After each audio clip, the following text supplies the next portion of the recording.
اسی طرف اشارہ کر کے فرمایا تھا اے میرے بیٹے قاسم اللہ تجھے دولتیں بھی عطا کرے گا, اللہ تجھے عزتیں بھی عطا کرے گا. مولانا قاسم نانوتوی رحمت اللہ علیہ, اللہ ان کی قبر پر کروڑوں رحمتیں نازل کر دینا. اور کسی نے بات حضرت قاری طیب صاحب رحمت اللہ علیہ کی طرف منسوب کی ہے, اے اللہ کے نیک بندو, ہو سکتا ہے دونوں کے ساتھ پیش آئی ہو. کیا فرماتے تھے کہ ان کو بلا کر کے ان کے والد محترم کبھی کبھی اپنے پاس بٹھا لیا کرتے تھے اور بٹھا کر کے ارشاد فرماتے تھے اے میرے بیٹے قاسم, ہاں اللہ نے تجھے علم دیا ہے, اس علم کی برکت سے اللہ تجھے دولتیں بھی عطا کرے گا, اللہ تجھے شہرتیں بھی عطا کرے گا, اللہ تجھے عزتیں بھی عطا کرے گا. یہ اس علم کی برکت اس دنیا میں ہے, یہ اس علم کی برکت آپ اپنی نظروں سے اس دنیا کے اندر دیکھو گے. فرماتے تھے میرے بیٹے قاسم اللہ نے تجھے عالم بنایا ہے, اللہ یہ 3 چیزیں ضرور تیرے قدموں کے اندر ڈال کر کے رہے گا.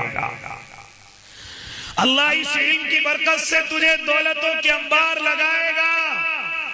اے اللہ کے نیک بندو, لیکن اللہ کے خاص بندے وہ ہوتے ہیں کہ اگر کوئی مالدار اشرفیاں لے کر کے آئے تو مولانا قاسم جیسے منع کر دیں اور وہ آپ کے جوتوں میں ڈال کر کے چلا جائے اور آپ ان کو جھاڑ کر کے اس طرح چل دیں جیسے کوئی زمین کی ریت اور مٹی ہے. عزتوں کے کیا کہنے کہ آج بھی ہر نگری, ہر گاؤں, ہر قصبے میں آپ کو قاسمی نظر آتا ہے. جانتا ہے کس کی عزتیں ہیں؟ یہ مولانا قاسم نانوتوی کی طرف نسبتیں ہیں. اور ہر طالب علم دعا کرتا ہے کہ اللہ میرے نام کی نسبت قاسمی طرف ہو جائے, اور ہر عالم جس کے ساتھ یہ نسبت جڑی ہوئی ہے وہ فخر کرتا ہے کہ اللہ نے مجھے دولت عطا فرمائی ہے. اے اللہ کے نیک بندو, حالانکہ وہ بھی انسان ہی تھے, حالانکہ وہ بھی اللہ کے میری اور آپ کی طرح بندے ہی تھے, لیکن کیا فرماتے تھے ان کے والد محترم, اللہ تجھے دولت بھی عطا کرے گا, اللہ تجھے عزت بھی عطا کرے گا,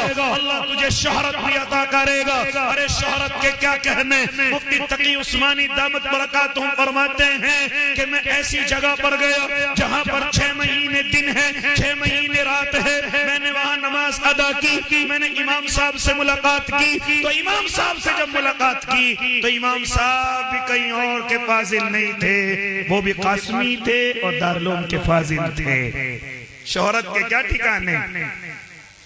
لیکن ساتھ میں فرماتے تھے میرے بیٹے قاسم یہ تینوں چیزیں مرنے کے بعد میرے کسی کام کی نہیں ہیں. اللہ تجھے دولت عطا کرے میرے کسی کام کی نہیں, اللہ تجھے شہرت عطا کرے میرے کسی کام کی نہیں, اللہ تجھے دولتیں اور شہرتیں عزتیں عطا کرے مرنے کے بعد میرے کسی کام کی نہیں ہے. تو مولانا فرماتے تھے ابا جان آپ کے کام کی کیا چیز ہے,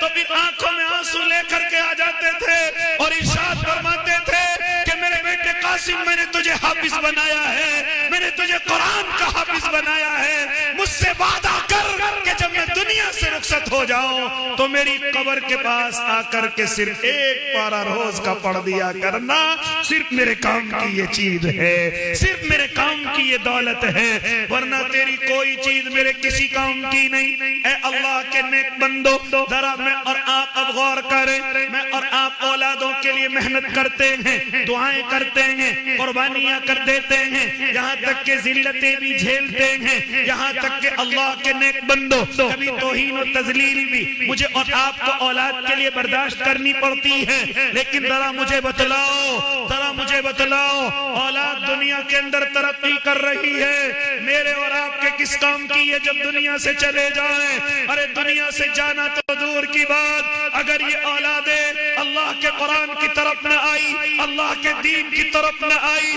تو پھر رب کعبہ کی قسم مجھے وہ نقشہ کھینچنے دیجئے کہ ایک طرف باپ کا جنازہ پڑا ہوا ہے یا باپ بیمار ہو گیا ہے اور اولادوں کو اپنا باپ گھر میں پڑا ہوا بوجھ لگ رہا ہے اور دعائیں کر رہے ہیں کہ کسی طریقے سے یہ اولاد, ہاں کسی طریقے سے باپ کا جنازہ نکلے, کس طریقے سے اس سے پیچھا ہمارا چھوٹ جائے, کس طریقے سے